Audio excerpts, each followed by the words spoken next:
Good evening, Sanibonani, goeienaand, Dumelang. My name is Kinta Burger. I'm the Registrar of the University of Johannesburg, and it's my honor and privilege to welcome you on behalf of the Vice-Chancellor of the University to the Professorial Inauguration of Professor Karen von Vey. A warm welcome to all of you, the family, friends and colleagues of Karen, to this joyful and landmark moment.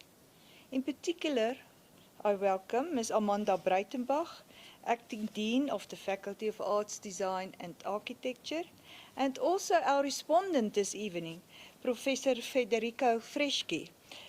Professor Freschi is the head of the College, Creative Practice and Enterprise at the Otago Polytechnic in New Zealand, and he will join us virtually. Also, a warm welcome to all members of Senate and other colleagues and guests who are joining us via our online platform this evening. Ladies and gentlemen, the inauguration of professors is a public ceremony in which a newly appointed professor is inducted into office and deliver the inaugural address. The ceremony of the inauguration of professors has its roots in the medieval university and serves multiple purposes. Firstly, it is an expression of welcome and an entry for new professors joining the circle of colleagues who are already professors. Secondly, it provides a platform for the professors to display their expertise in the discipline and showcase their research. And thirdly, it stands out as a moment of pride and celebration for the incumbent, the family, fellow scholars, the university, and society.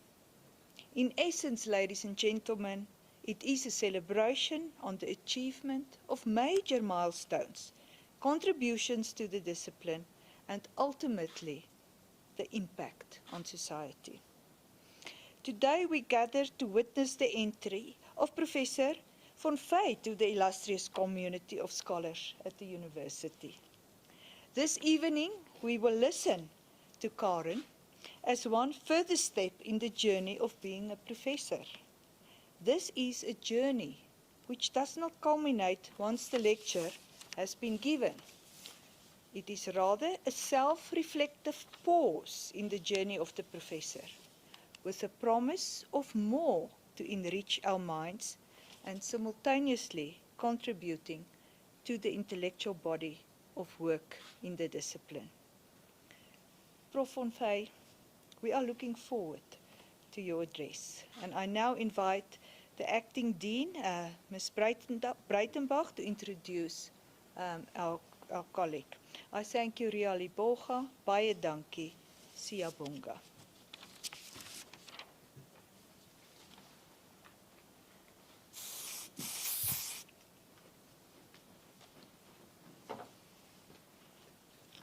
Good evening.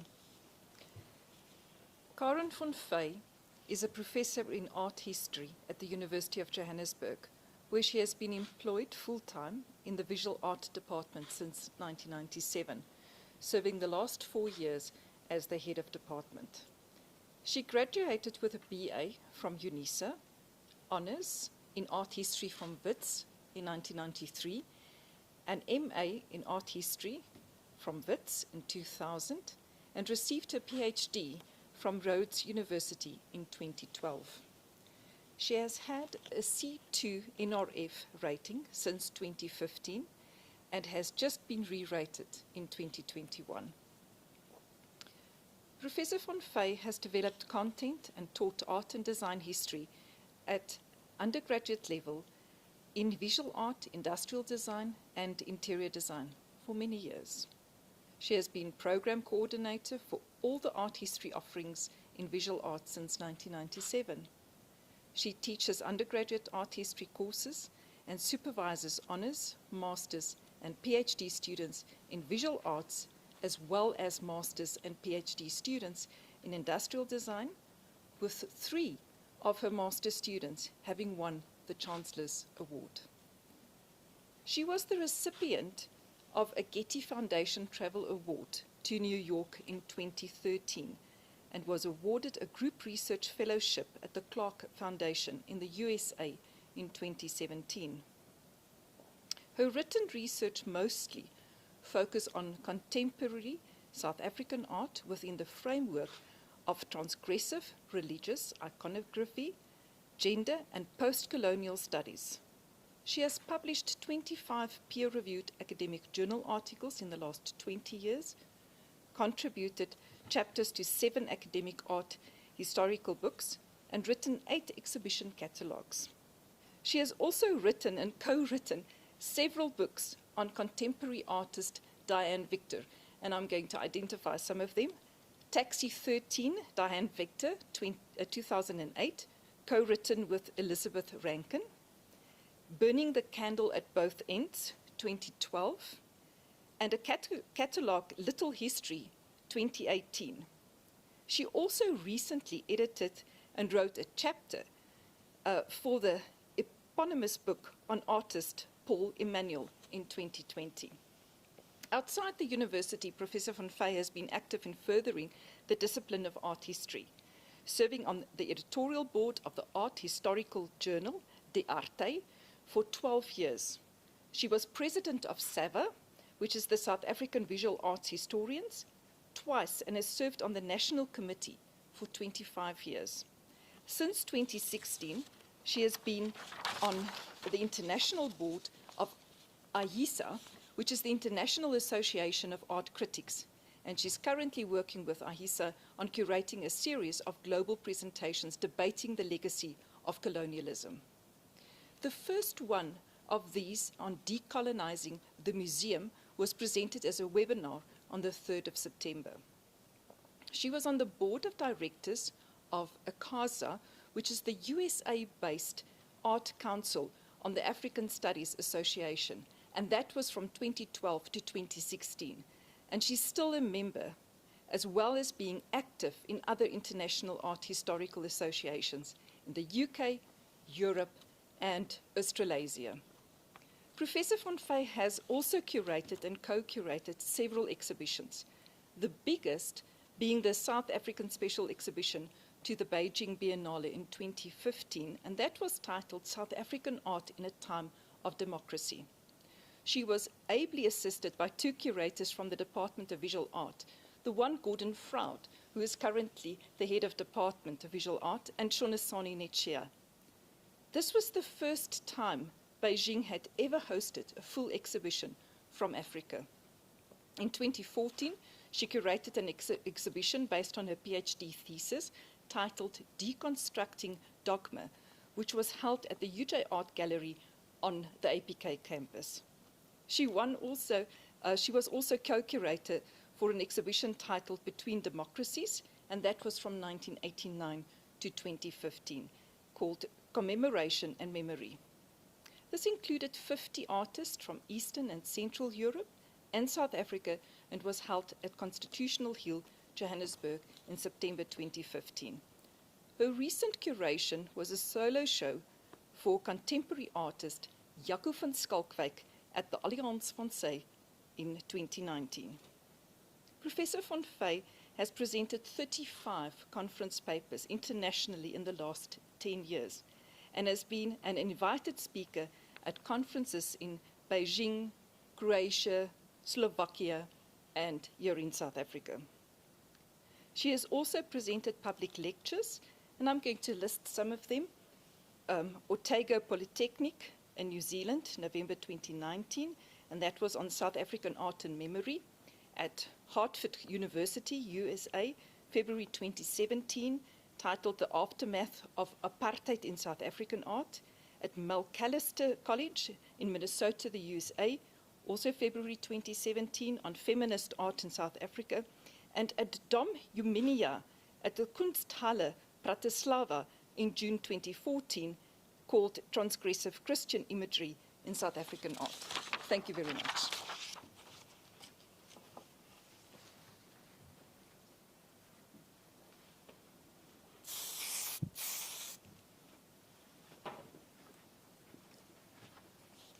Thank you, Amanda, and thank you, Prof. Burger. Good evening, everybody, and thank you for taking time to join me in celebrating my professorial inauguration. I'm especially happy to share this occasion with my husband, Bengt, who is sitting over there, and with my daughter, Mia, and her family in the UK, and my son, Nikolai, in Australia, as well as all my friends overseas. And this is one of the great advantages of having a virtual event. I would like to express my appreciation as well to all of you who have supported and encouraged me thus far. Professor Brenda Schmarman in particular has been a friend and mentor for many years, and without her belief in me, I would have given up on an academic career years ago. I must also acknowledge the role played by wonderful colleagues in the visual art department who respect everyone's individuality, appreciate each person's input, and are an incredibly nurturing group of people to work with.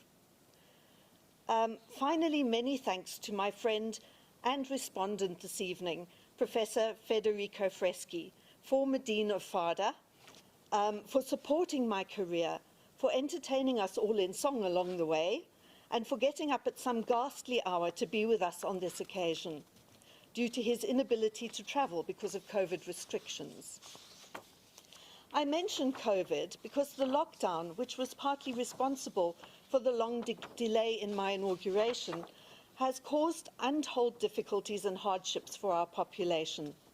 I'm speaking tonight about a particular category of hardship that has been an ongoing outrage in this country for many years, but according to news reports has been exacerbated during the lockdown conditions, and that is violence against women and children. In the year 2016, the South African murder rate of women was 4.8 times the global average, according to the World Health Organization, prompting President Cyril Ramaphosa in 2017 to identify gender-based violence as a national crisis, and in 2019 to escalate this to violence against women, and I'm quoting, "Violence against women has become more than a national crisis. It is a crime against our common humanity," end of quote. Empty words, apparently, as not much has changed since then if one reads recent and ongoing reports. This is an issue which the University of Johannesburg has long been outspoken in condemning, through public statements, awareness campaigns, and by providing practical and psychological support for victims. Our university also has an excellent record of promoting women's rights and supporting the advancement and agency of women within its structures, thus encouraging the empowerment of women and girls. My research area is largely founded in gender issues and how these are addressed by artists in South Africa through social commentary or activist art. So I have lauded the university's policies and have also benefited from them. I thought, therefore, that it would be appropriate to discuss the work of a foremost South African artist who has consistently stood up for the downtrodden, revealed the evils of society, and has been outspoken about the fate of women in our country. Her name is Diane Victor, and she too has a long association with this university. She has exhibited in the UJ Gallery several times.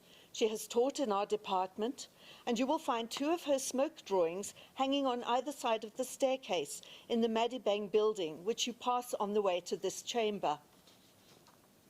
In addition, Victor has been one of my greatest collaborators, generous with her time and information, and has allowed me to publish regularly on her work. It is fitting, therefore, that her work forms the crux of my presentation tonight. Victor's work has been distinguished by an uncanny ability to disrupt complacency and affect viewers. Themes that engage with the general depravity of humanity are a continuous thread throughout her oeuvre, partly because she views her work as a form of therapy, a way of processing upsetting subject matter. One of her strengths lies in the social consciousness raised by her content, which is often drawn from newspaper articles or newscasts, so is always current and topical. The violence and traumas that abound in daily life provide the content for her works, and these ills are arguably most consistently played out in the lives of women in South Africa. My paper this evening is an overview of some of her most affective and effective works in raising awareness of gender-based violence in our country. I have selected 4 examples which demonstrate both Victor's technical mastery of graphic media and her ongoing engagement with the horrific spectre of femicides and violence against women and children. I start with Wise and Foolish Virgins from 2008, a triptych of delicate charcoal drawings that portray the virgin martyrs, St. Catherine on the left and St. Agatha on the right, both representing women who suffered to protect their virginity. Between them is the Virgin Mary, perhaps symbolizing the successful virgin who survived and eventually ascended into heaven without dying, according to some versions of apocryphal literature. The classically inspired delicate drawings are besmirched with water and charcoal smudges that bloom like bruises or bloodstains over their bodies. By staining her images in this way, Victor is able to evoke the fragility of lives damaged and lost through abuse. Her surface intervention not only suggests the tarnishing of something once pure and pristine, but also obsolescence, as it creates an effect similar to the hazing caused by damp or mildew that affects old, unwanted books and pictures that one might find abandoned in attics and basements. Such a reference might indicate the loss of value placed in women who are discarded so easily in our society. Appropriately, this triptych was exhibited in Women's Month, August 2009, in a group exhibition titled Domestic, curated by Jackie McInnes and Melissa Mboweni. Indoctrinated by both state and church, women have long been vulnerable to abuse and are encouraged to suffer in silence, allowing their perpetrators to go free. Victor's portraits of blood-stained martyrs are ideal for the theme of domestic violence because they expose the hypocrisy of an ethos that promotes quiescent suffering and patient submission as ideal feminine virtues. Saints Catherine and Agatha were selected for this triptych as they each suffered and died to protect their virginity. Saint Agatha, from 231 AD, rejected offers of marriage and was punished by being stretched on a rack, torn with iron hooks, burned with torches, and whipped. After the rack, both of her breasts were torn off, and she was roasted over flaming coals until she died. Saint Catherine, similarly, 287 to 305 AD, in case you were wondering when she lived. She similarly rejected the marriage advances of the Emperor Maxentius, so he ordered her to be attached to a spiked wheel so her body could be pierced and broken. When she miraculously survived this torture, he had her beheaded. And the grisly torture of both saints is referred to by Victor in her drawings. The stains on each figure replicate the areas of damage to which they were subjected. The darkest stains on Agatha thus represent her torn breasts, and Catherine is covered by a pattern of small perforations from the wheel. The stains also appear to have seeped into the background, as if it is a shroud that might have been wrapped around the corpse of each victim, reminiscent of the marks on the Shroud of Turin. Wise and Foolish Virgins fall under the heading of transgressive images, as they refer directly to the role Christianity and the state have historically played in the regulation of women and their sexuality.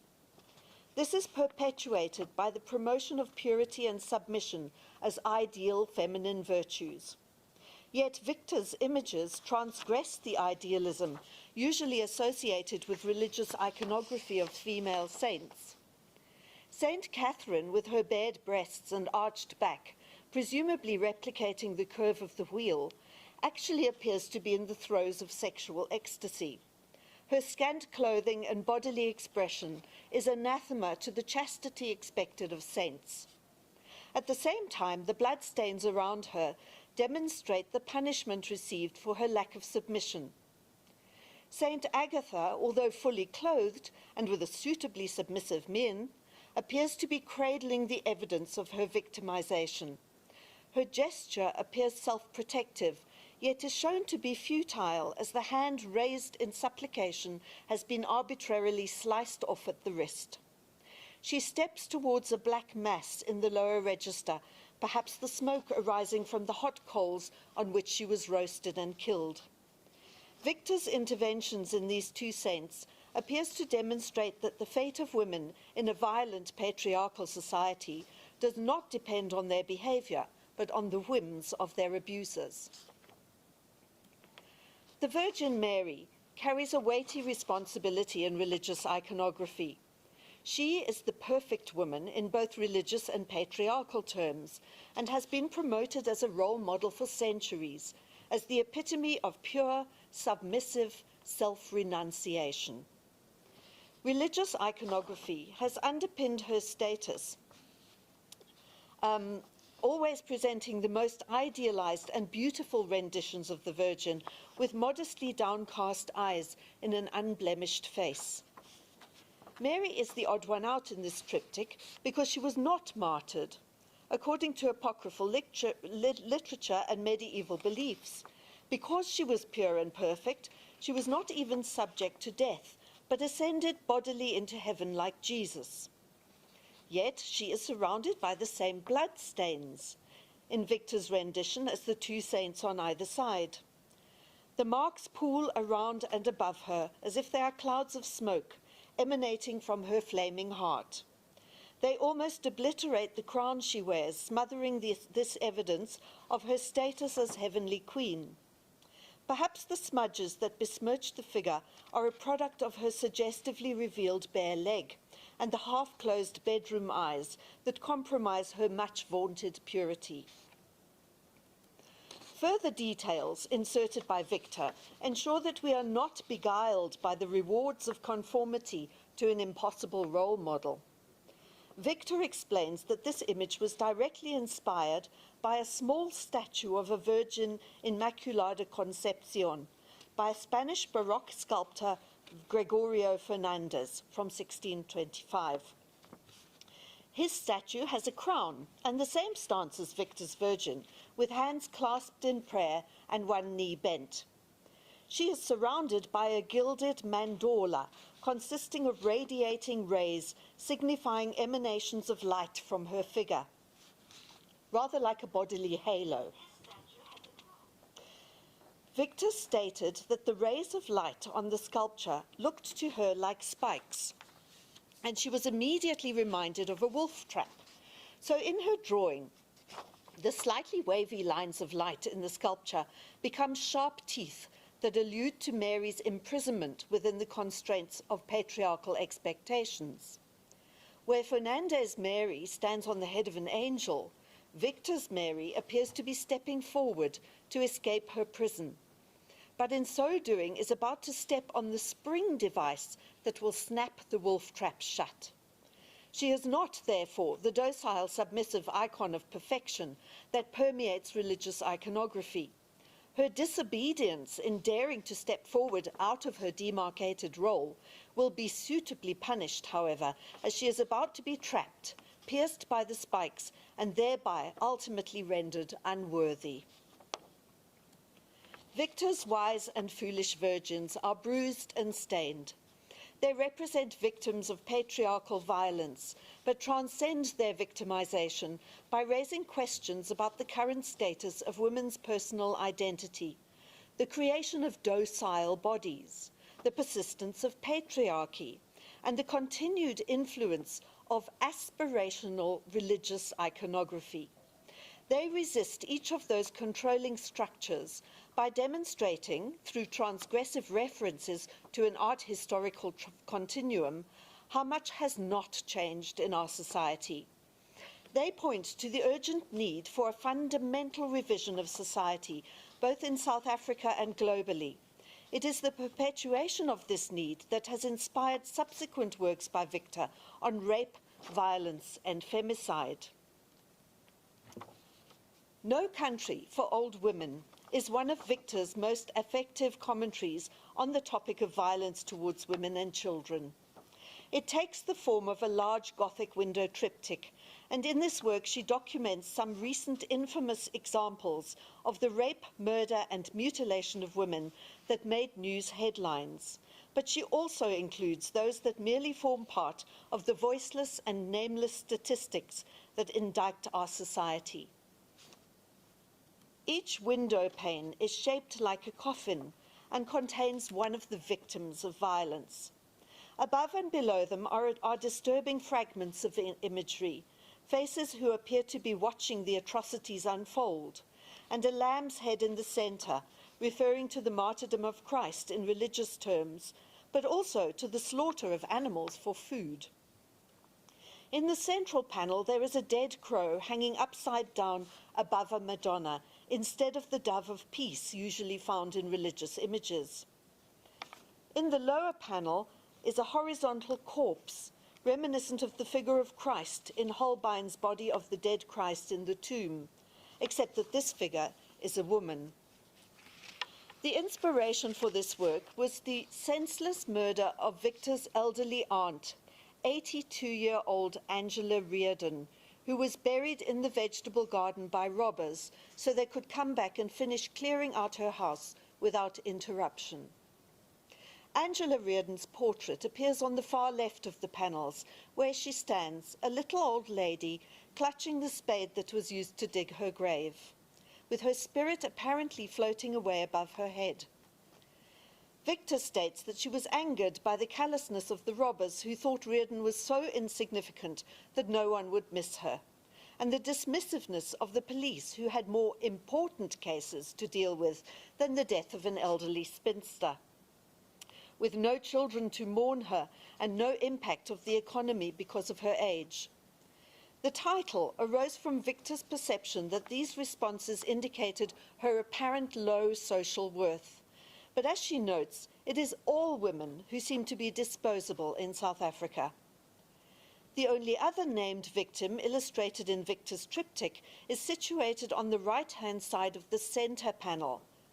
The rape and murder of teenager Anian Boyson in February 2013 made newspaper headlines for many months thereafter because of the sheer brutality of the attack.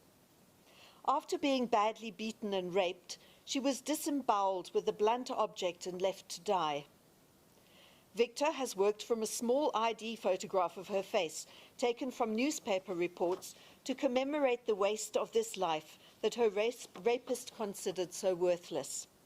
She is placed in her glass coffin, dressed in a Baroque manifestation of her own intestines, reminiscent of the wax anatomical models with removable stomachs that were used to train doctors in the 18th century.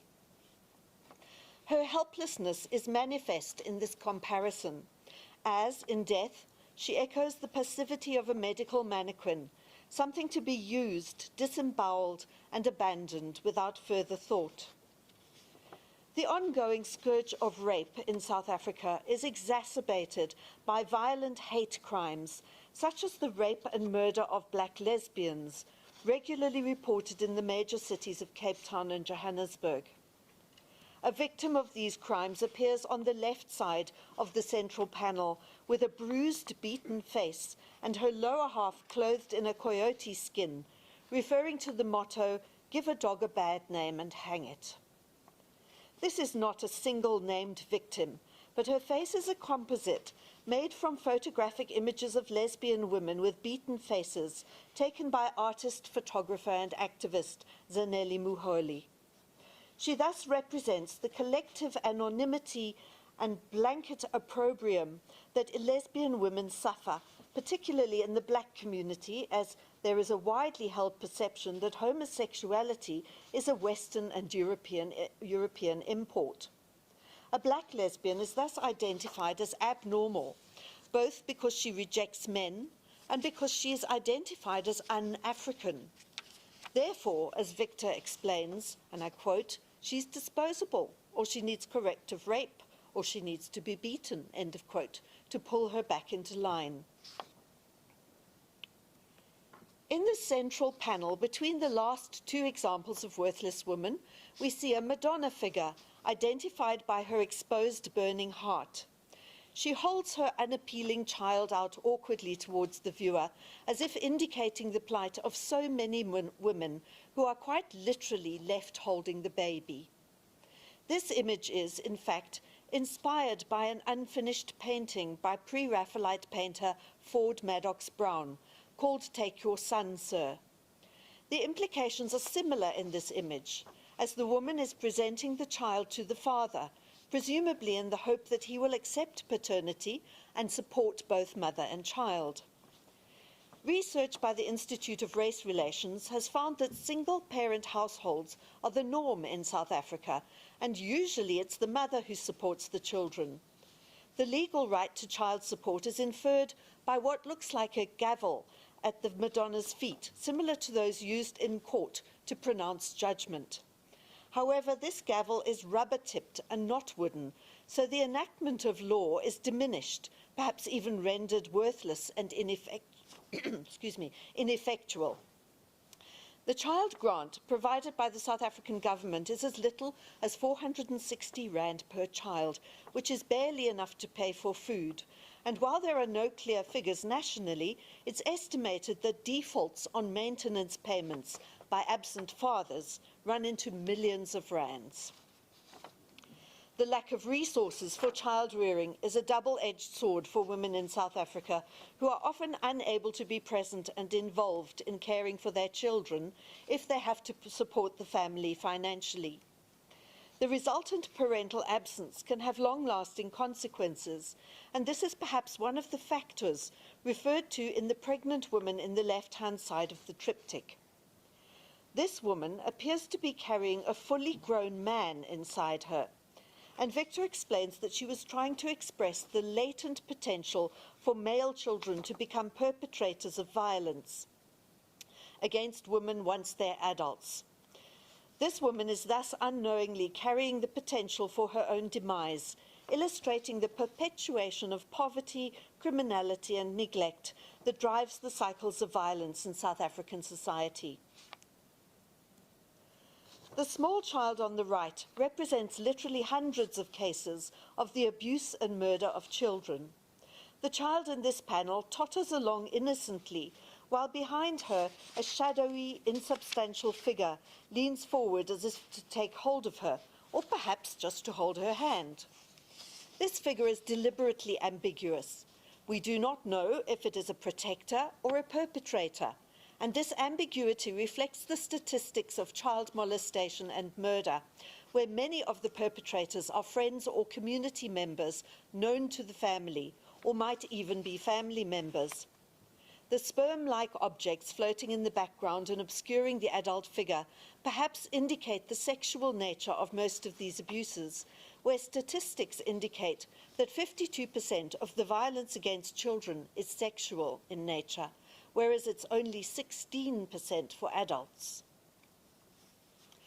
In the panel next to the child, we see a woman holding desperately flapping chickens and trying vainly to protect herself under a hail of stones. This image responds to the ongoing stoning to death of women who have been accused of witchcraft, mainly in the rural areas of Mpumalanga and Limpopo. Victor notes that this type of violence against women does not get much news coverage, but in her research for this image, she found up to 20 or 30 reports of witchcraft stonings occurring each year. Throughout history, witches are usually identified as older women who are no longer dependent on men. They are often outspoken and difficult to control, so they make the perfect scapegoat for any misfortune in the village. They are also often without protection, having outlived their spouse, or with their children having moved to the cities for work, which makes them vulnerable and easy to punish. This woman is holding the frightened chickens to reference the potential for some kind of ritual sacrifice which she is going to perform. However, they serve a dual purpose iconographically, as they symbolize the helpless nature of the witch woman herself, who is being sacrificed because her life is no longer worth anything in the social hierarchy. In this way, we come back full circle to the worthless nature of the old woman, Victor's aunt, who inspired this altarpiece. Although the triptych refers directly to contemporary events and perhaps lacks subtlety in Victor's attempt to illustrate the worst aspects of certain documented atrocities, the overall effect of smoke on glass memorializes their suffering and allows our gaze to linger. Each image is drawn using the smoke from a candle while the glass is suspended above the artist. And what you're seeing here is Diane doing a smoke drawing on paper. Details are then carefully brushed or scratched out of the carbon stains on the substrate, lightening the soot marks and leaving an extremely fragile, easily damaged surface that evokes the vulnerability of her subjects. Unlike the brightly coloured stained glass procession of Victoria's saints found in Gothic church windows, these victims appear insubstantial and helpless. We are aware of their pain, yet this is an evocation of pain and suffering that can be contemplated at length. The effect is reminiscent of transparent spirits, softly fading into obscurity as details of the violence inflicted on them are hazy and hard to see.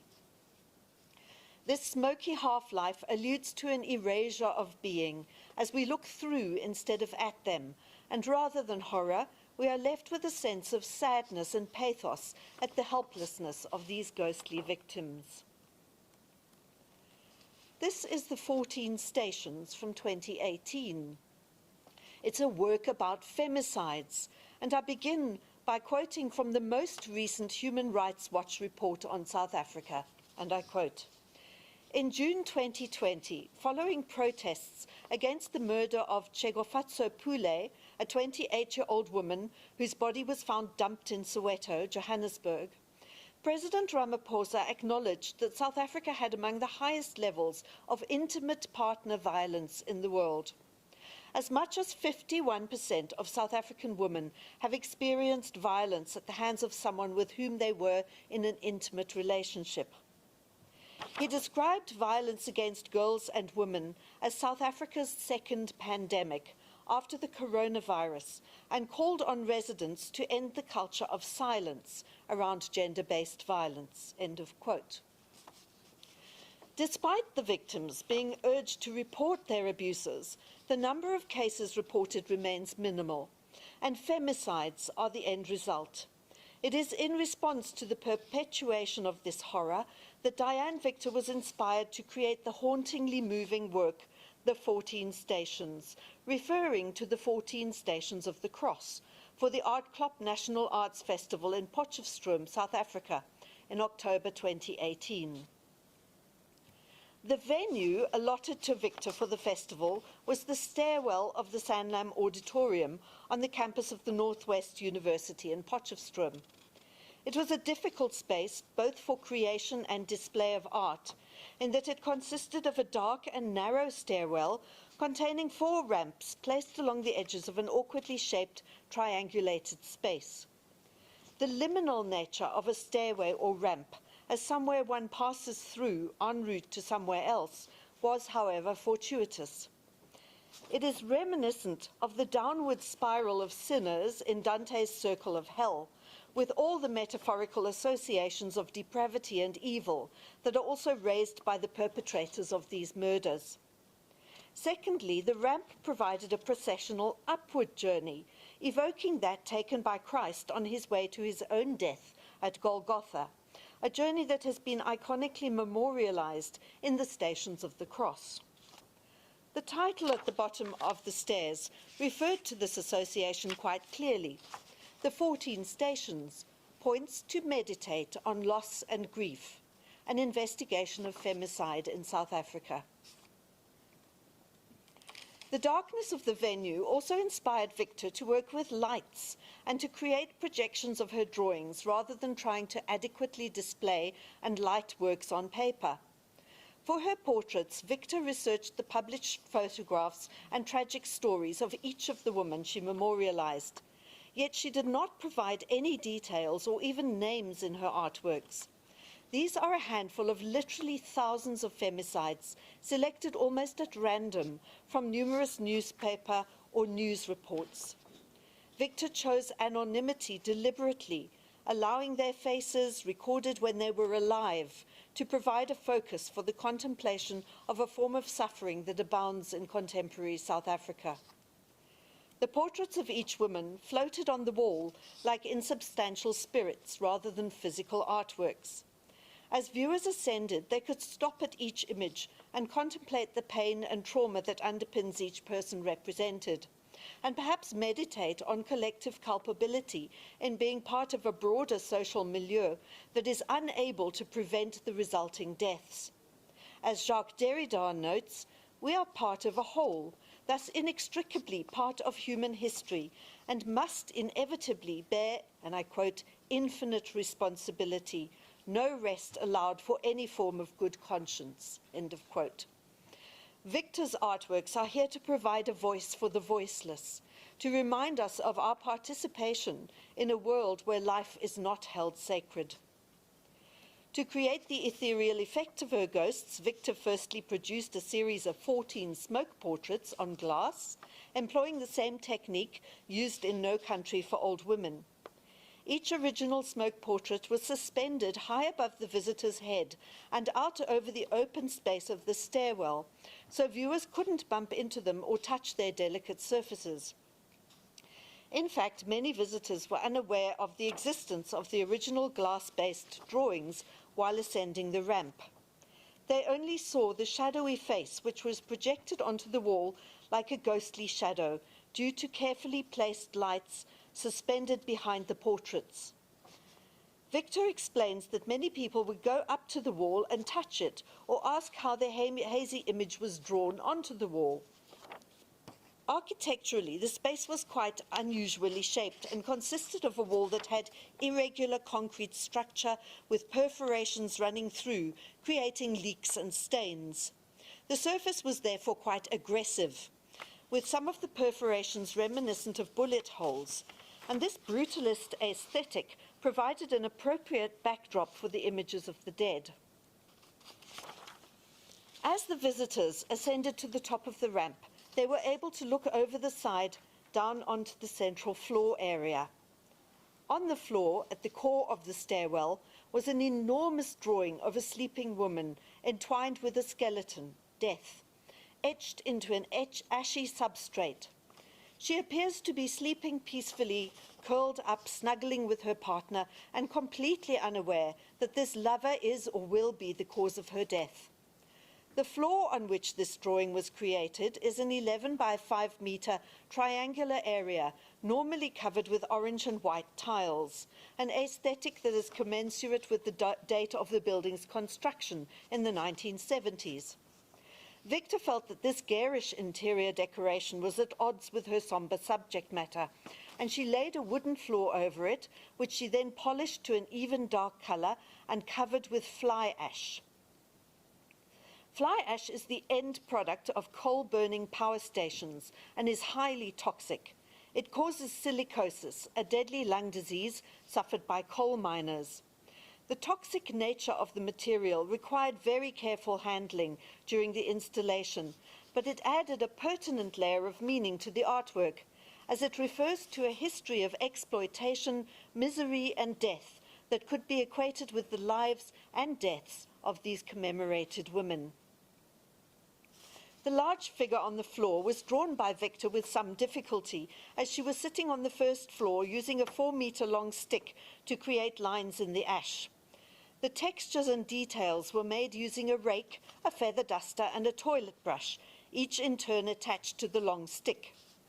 Further textures and shadows were created firstly by using stockings to sieve the ash to eliminate some of the larger lumps, and then by sprinkling this fine ashy powder strategically over the drawing. There are scratchy markings emanating from the sleeping woman's head, a little like hair spread on the pillow, but also including arbitrary images, as if they are dreams or thoughts innocently escaping from her mind. These dreams are not nightmares. There are no monsters in her thoughts. Her face looks peaceful, and it's clear that she has no knowledge of her impending demise. The image is a culmination of the contemplative procession upwards. It is a warning to women of their fragility and vulnerability, where even a most beloved partner may become their nemesis. In fact, this, as with many of Victor's recent works, is an evocation of the transience of life demonstrated in Smoke and Ash. On the opening night, when there were many visitors, several members of the Northwest University Choir were walking up the stairwell, and while looking at the ghostly portraits, they were moved to spontaneously burst into song. There is an amazing resonance in this space due to the height and dimensions of the stairwell. The experience of hearing this beautifully haunting singing inspired Victor to find a female singer from the local choir, who she later asked to sing an African dirge in the venue. This emotive music now accompanies a video that was made of the work. The video and photographs are all that remain as the installation was deconstructed and removed at the end of the festival, proving to be as transient as the woman it commemorates. I end with a single poignant work titled Scorched, that functions as a symbol for the many women in South Africa who are the sole breadwinner and supporter of an entire extended family. The woman carries a baby on her back and many more family members in her bag. The huge bundle on her head signifies all that she is trying to nurture and protect, but it's a hopeless task as it constantly leaks. An entire city burns in her shadow, and behind this, another, younger woman is being attacked by two men. Victor has here equated the effect of uncurbed woman abuse with a scorched earth policy in times of war, where anything of value in a country is burned and rendered useless. This is a timeless warning that we are in danger of destroying our own society if the core value of that society, our women, are not protected and supported. Victor's approach does not fully embrace what I would call loud activism, identified by Angela Davis as, and I quote, a catalyst propelling people towards involvement in organized movements seeking to effect radical change, end of quote. Her art might indeed have a similar cumulative effect, but it is not an art of slogans and instant mobilization. Instead, her disturbing and evocative imagery permeates the viewer's mind, effectively disturbing our complacency and resonating with Derrida's call to take some responsibility for the society in which we live. By processing her own trauma through her artworks, Victor is able to bring viewers face to face with the erosion of goodness, compassion, and morality that underpins the atrocities depicted or alluded to. Yet her uniquely sensitive technique is able to transform affliction and pain into something as beautiful as it is effective, so that the agony of her victims becomes an empathetic cry for justice, gently exhaling on a smoky breath. Thank you.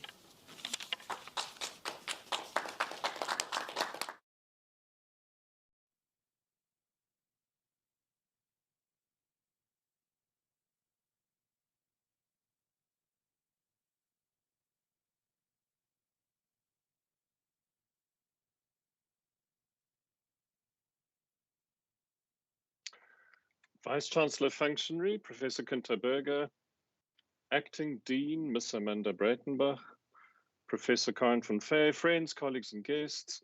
It is a very great pleasure and privilege indeed to have the task of responding to Professor von Fey's inaugural lecture. It would, of course, have been wonderful to be present in the chamber, but sadly, COVID-19 travel restrictions made that an impossibility.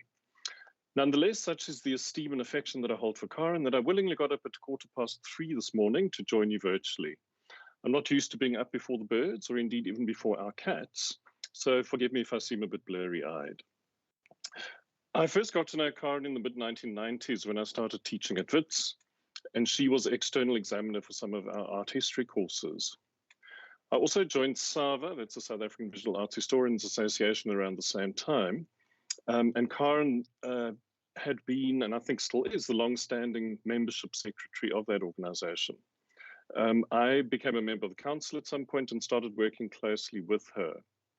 Our collegial relationship soon developed into friendship born largely of a shared sense of humor, a love of art and words, of travel, and not least of good food and wine. We were both active in the strategic repositioning of the association, part of which was to increase its international engagement. And Karen and I, along with then President Dr. Gillian Carman, were key in making an audacious bid to host the International Committee of Art History Quadrennial Congress in the mid-2000s. I say audacious because at that time the committee was still somewhat hidebound, and the idea of a massive congress of high-ranking art historians, predominantly from Europe and North America, being hosted in Africa was still a bridge too far. Nonetheless, the bid had the consequence of bringing SAVA to the attention of the wider world and led to several successful and ongoing collaborations with international partners. For a while, Karen and I also seemed to pass the 2-year terms of presidency of SAVA between us like a floating trophy, or perhaps rather a poisoned chalice, since none of the other councillors were in a position to take it on. During that time, we traveled a lot, we laughed a lot, and we made lasting connections with friends and colleagues abroad. Many of these connections are reflected in Karen's CV as she's continued to pursue them.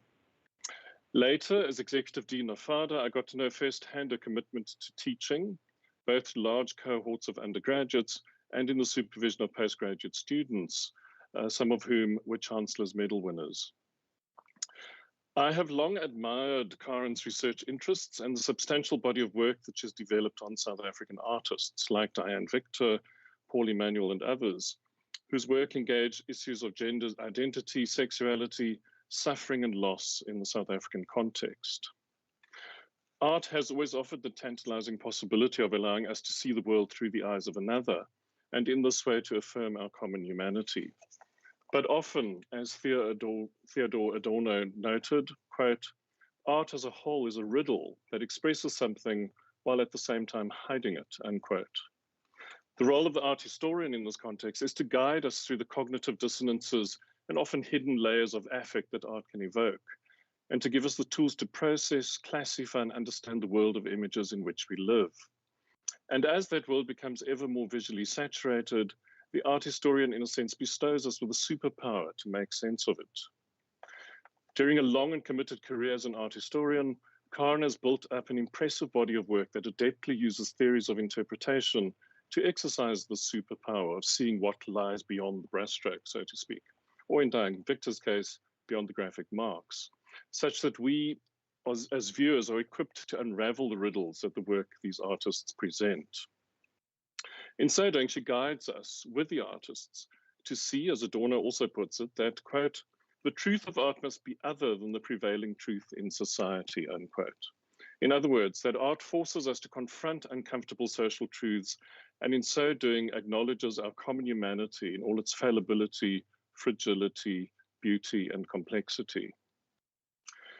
This evening's lecture was in the best tradition of iconographic, or more correctly, iconological analysis, what W.J.T. Mitchell describes as enabling one both to understand what to say about images through description and interpretation, but also what images say.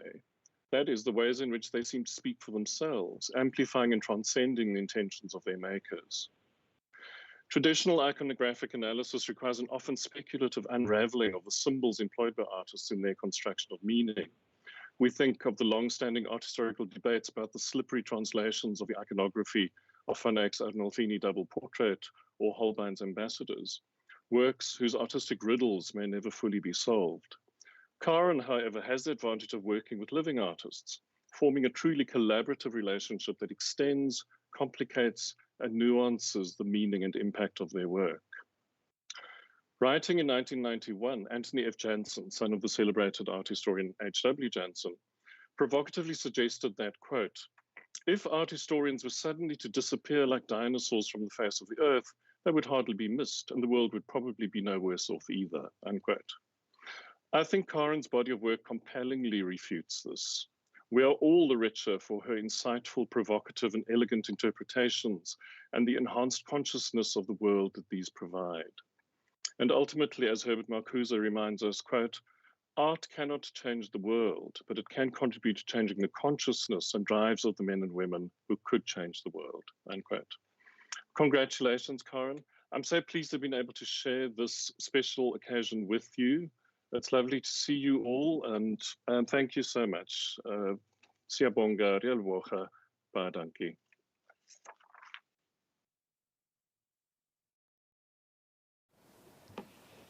Thank you very much, Professor Fresky, for that excellent response. And it's so good to see you again. We are sitting, far apart, but we feel close. Once again, we've shared many years here at UJ, and so wonderful to see you. Thank you very much for your contribution this evening. I'm sure that it has made this evening just so much more special for Karen. So thank you very much. And then to you, Professor, wow. I must say I've enjoyed every minute of your presentation. Thank you. You've conveyed such a powerful message this evening. And through your eyes, I'm looking different now at these two artworks hanging here in Maribeng. I pass it every day, but now I will look at it differently. So thank you for sharing also that voice that is so powerful. Prof. Fereshki also referred to that through art we need to convey this message about this important matter for our nation, and as you also said here at UJ, to fight this gender-based violence. So thank you very, very much, and congratulations. I'm so happy that you are here at UJ and that you are fighting this battle with us, through your research on artworks that convey this message. So congratulations and well done to you. Thank you. So now I'm going to ask the acting dean to assist just with the roving.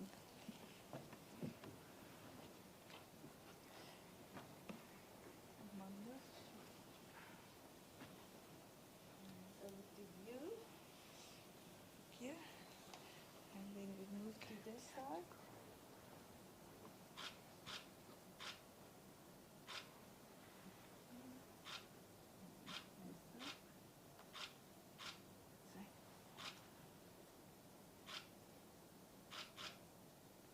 Congratulations.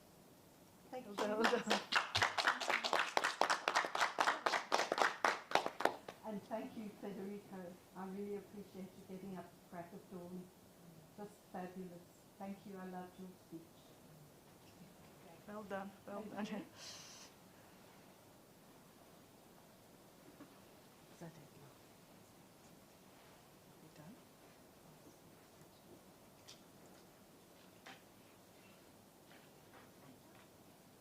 Can you What's that?